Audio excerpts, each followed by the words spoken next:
사건, 사고 이야기 정리를 해드리겠습니다. 이 두 사건 다 정말 황당한 그런 사건입니다. 자, 도둑이 있었는데, 야, 어떻게 운이 없어도 이렇게 운이 없는 도둑이 있을까 하는 생각이 드실 겁니다. 아마 이야기를 들어보면 그런 생각이 드실 텐데, 결혼 전날 또 신부가 사라지는 사건이 있었습니다. 웨딩드레스 대신 딴 옷을 입었다, 이런 얘기가 있는데, 이것도 사건입니다. 같이 한번 살펴보겠습니다. 황수연 기자. 자, 일단 억세게 운이 없었던 이 도둑. 도대체 어떤 일을 겪은 건지 정리를 좀 해주시죠. 네, 정말 황당한 사건이 벌어졌는데요. 술에 취해서 잠이 든 운전자가 타 있는 차량만을 골라서 차량 털이를 일삼아온 46살 김모 씨가 경찰에 붙잡혔습니다. 예. 그런데 그 붙잡힌 사연이 굉장히 황당한데요. 바로 경찰이 잠복해 있던 그 차량을 털려다가 경찰한테 딱 걸린 겁니다. 그래요? 네. 지금 오토바이를 타고 이렇게 돌아다니면서 범행 그 대상을 물색을 하고 있었는데. 네, 범인이 등장했죠. 저분이 바로 김모 씨인데요. 피해자가 잠든 사이에 차량 처리를 하는 모습입니다. 예. 이렇게 대리기사인 양 차에 자연스럽게 들어가서 금품을 훔쳐 나와서 이제 오토바이를 타고 다시 달아나는 모습인데요. 그러니까 대리기사인 척하고 들어가면 안에 사람이 앉아 있으니까 그 사람 술 취해서 자고 있으니까 돈을 가져갔다. 네, 그리고 이번 영상도 마찬가지입니다. 자전거를 타고 이렇게 범행 대상을 물색하는 중인데요. 이렇게 뺑뺑 도로를 돌다가 자전거를 세워두고 다시 등장을 해서 범행 대상을 정합니다. 그리고는 그 차로 달려가서 자연스럽게 대리기사인 양 차 안으로 들어가서 또 금품을 절취하는 방법을 사용했는데요. 경찰이 잡는데도 굉장히 애를 먹었다고 합니다. 그래요? 자, 그동안 얼마나 절도를 했는지 차량 털이, 부축배기는 이렇게 술 취한 사람 부축해주는 척 하면서 지갑 슬쩍, 이거죠? 네, 맞습니다. 네. 김모 씨 지난 4월부터 지난달 중순까지 약 5개월간 52차례에 걸쳐서 6천만 원 상당의 금품을 훔쳐왔다고 하는데요. 말씀하신 것처럼 차량 털이도 해왔고요. 또 길가의 그 취객들을 부축하는 척하면서 휴대폰이나 지갑을 훔치는 부축배기의 수법을 쓰기도 했다고 합니다.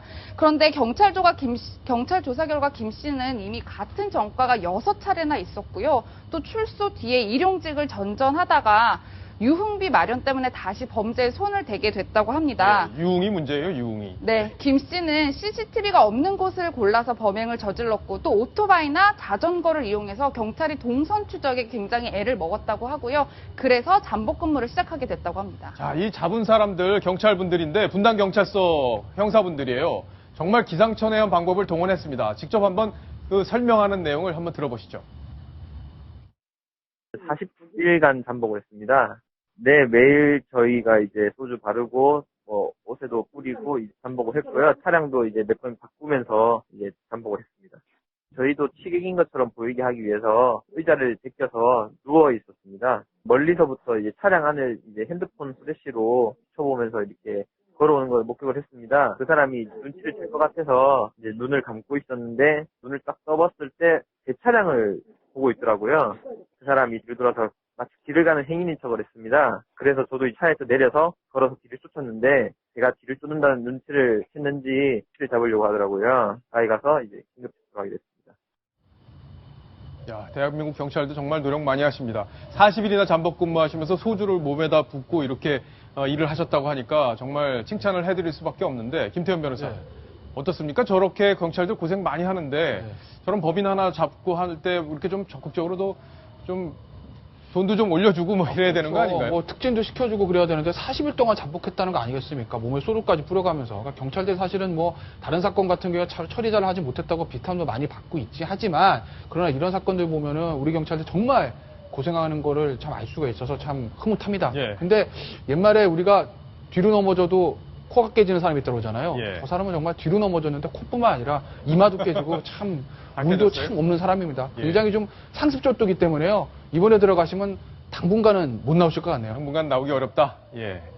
황수연 기자, 다른 이야기, 또 황당한 이야기죠, 이번에도? 네, 예. 아까 앵커께서 말씀하신 것처럼 신부가 웨딩드레스 대신 다른 옷을 입은 사건이 벌어졌는데요. 바로 저 옷이죠? 네, 맞습니다. 경기도 부천에 사는 27살 A씨, 동갑내기 친구와 3월 22일 결혼식 약속을 잡았습니다. 그런데 바로 전날인 21일 구속이 됐는데요. 그래서 죄수복을 입게 예, 됐습니다. 번호가 써 있는 옷, 죄수복이죠. 네, 이렇게 예. 신부가 구속되니까 결혼식 당연히 올릴 수 없겠죠. 그런데 결혼식을 미루기에는 너무 늦어버린 겁니다. 그래서 또 남편의 가족들이 또 망신살을 뻗칠 위험도 있잖아요. 그렇죠. 그래서 이 막내이자 넷째 딸인 A씨를 대신해서 둘째 언니가 가짜 결혼식을 올리게 아, 됩니다. 그래요? 네, 둘째 언니가 A씨 남자친구의 손을 잡고 결혼식장에 입장을 한 건데요. 심지어 이 둘째 언니 이미 결혼한 기혼자였다고 합니다. 야, 참 다이나믹합니다, 인생.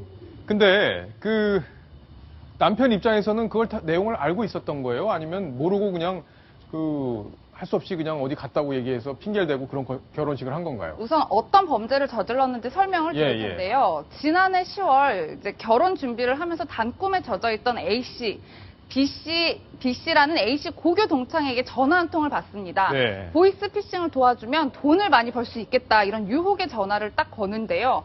때마침 A씨 굉장히 그 결혼 자금 마련으로 어려움을 겪고 있었다고 합니다. 그래서 이 달콤한 유혹에 홀딱 넘어가게 됐습니다. 그래서 피해자 40명으로부터 받은 1억 8천만 원을 인출해서 필리핀에 송출하는 그런 일당으로 이제 일을 하게 됐는데요. 예. 돈은 많이 벌지 못했다고 해요. 일당 한 5만 원 정도 그 정도 벌게 됐고요. 이렇게 쉽게 돈을 벌 수 있을 거라는 헛된 꿈이 결혼식 전날 산산조각이 난 셈입니다. 그래요. 김태현 변호사, 네. 이게 남편도 상처를 많이 받았겠어요. 이런 부인인 줄 알았으면 결혼했겠습니까? 안 했겠죠. 그러니까 예. 제가 사실은 제 주변 지인 중에 결혼식 날 신부가 안 나타나가지고 결혼이 깨진 사람 봤거든요. 그래요? 예. 그거는 뭐 예. 다른 실제로 이유 아닌가요? 그런 거는? 뭐 다른 이유로 이제 신부가 못하겠다고 그래가지고 아주 결혼식에 난리가 난 적이 한번 제가 경험한 적이 있는데 이렇게 죄수 보고 듣는 바람에 이 대신 결혼식 한 사례는 처음이죠. 근데 이게요, 우리 시청자 여러분들 잠깐 좀 의아하게 생각할 수 있는 부분이, 야, 그 영장실질심사한테 판사한테 내일 결혼식인데 제가 웨딩드레스 입어야지 어찌 뭐 죄수복 입겠으니까 한 번만 봐주세요라고 하면 영장을 발부하지 않을 수도 있을까 이렇게 생각하시는 분도 있을 거예요. 그런 그렇죠. 상황을 좀 참작해 줄 수 네. 있는 거죠. 근데 판사가. 그게 안 되는 게요. 보이스피싱 범죄는 엄벌입니다. 아, 그래요? 실제로 내가 돈을 얼마 가진 것이 없고 내가 주범이 아니라 단순 인출책이라 하더라도 보이스피싱은 워낙 피해가 크기 때문에 일단 구속수가 원칙입니다. 그래서 아마 저분 같은 경우는 국선 변호인이 그런 얘기 했을 것이거든요. 그럼에도 불구하고 판사가 영장을 발부한 것이죠. 그만큼 보이스피싱 범죄는 중죄입니다. 예. 네, 실제로 A씨 1심에서는 징역 2년을 선고받았고요. 항소심에서는 1년 6개월을 선고받았습니다. 1심에서 남자친구가 탄원서를 내기도 했는데요. 현재는 안타깝게 파혼하고 헤어진 상태라고 합니다. 그렇군요. 자, 마지막 사건 이야기 하나 더 봐야 될 텐데, 자, 이 사건도 굉장히 황당합니다. 음주운전 이렇게 단속을 하는데 그걸 피하려다가 엄청난 일을 당했다고요. 네, 맞습니다. 예. 어젯밤 8시 40분쯤 경남 통영의 한 해안도로에서 발생한 사건인데요. 35살 이모 씨가 음주 단속을 피하기 위해 도주하다가 바다로 냅다 뛰어든 사건입니다. 지금 사진에서 보이는 모습이 바로 예. 이제 구급대원들이 구조를 하는 모습인데요. 구조가 됐군요, 다행히. 네, 다행히 해경이 출동해서 구조 활동을 펼쳤는데 이 씨 뻔뻔하게도 굉장히 저항을 강하게 했다고 합니다. 그래서 물에 빠진 지 20분이 지난 9시나 다 돼서야 구조가 됐고요. 당시 혈중 알코올 농도가 0.134%로 면허 취소 상태의 수치였다고 합니다. 그렇군요. 바다로 뛰어들만 했네요. 예, 당황했겠습니다.